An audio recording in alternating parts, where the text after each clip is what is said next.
ልጁን ለሌላ ሰው ሙስሊም ነው ሴዶ ሙስሊም ነው ብላችሁ ለሌላ ሰው አሳልፋችሁ ልትሰጡ ባላየውና ባልሰማው ደስ የሚለኝ ሰው ነው። እኔ ቲክቶክ መንደር ውስጥ በጣም ከሚቀፉኝ ሰዎች ውስጥ ይሄ ልጅ ነው።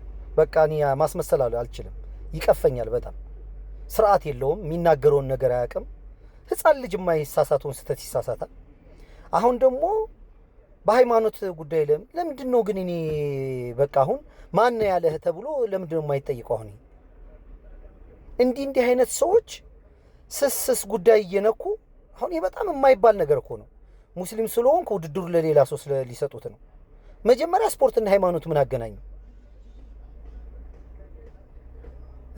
ደጋፊም ማግኘት ገንዘብም ከፈለክ በሌላ መንገድ አታረግም እንዴ? በብዛት ፋውል ይሰራል ይሄ ልጅ ሃይማኖታዊ ጉዳይ ላይ።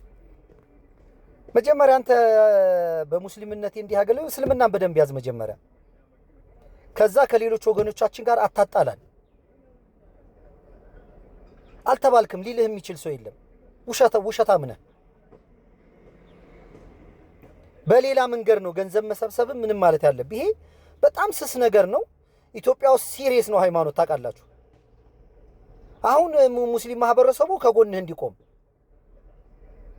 ምን አይነት አምሮ ነው ግን ያለ? አንድ ጊዜም ኡምራ ነው ሐጅ ሂዶ እንደዛ ዝም ብሎ የሆነ አፉን የከፈተው ነገር አለ። የማይባል ነገርና የሚባል ነገር ለይታችሁ ወቁ። እኛ ድሮ ህፃናቶች እያለን እናቶቻችን አባቶቻችንም እኛም ጭምር በቴሌቪዥንና በሬዲዮ የተላለፈ ነገር ሁሉ እውነት ነው የሚመስለን። ኧረ ቴሌቪዥን ብሏል ምናምን እንል ነበር። ስለ ፖለቲካ ያለን አመለካከት የሞተ ስለሆነ ንቃተ ህሊናችንም ደካማ ስለነበር አሁንም እዚህ ማህበራዊ ሚዲያ ላይ የሚባል ነገር እውነት ነው የሚመስላቸው አብዛኛው ኢትዮጵያኖች። ቀደዳ ነው ምናምን አይሉ።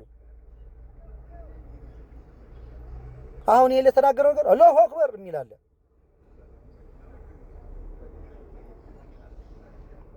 ሌሎችም በቃ የሃይማኖት ነገር ላይ እንዲኩም ምን እኮ ማድረግ እንደሚቻል አሁን ይሄ በቃ ታስሮ ቢጠየቅ ቆንጆ ነበር።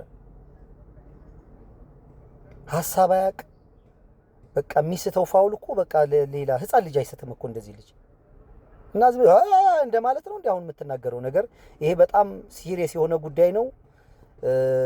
ይሄ ወገኖች መካከል ላይ ጠባት ተዝራ የምትችል ከሆነ አንሳው ይሄንን ቪዲዮ ጆሮ የሚሰራ ከሆነ ማለት ነው። አድርሱለት እዛ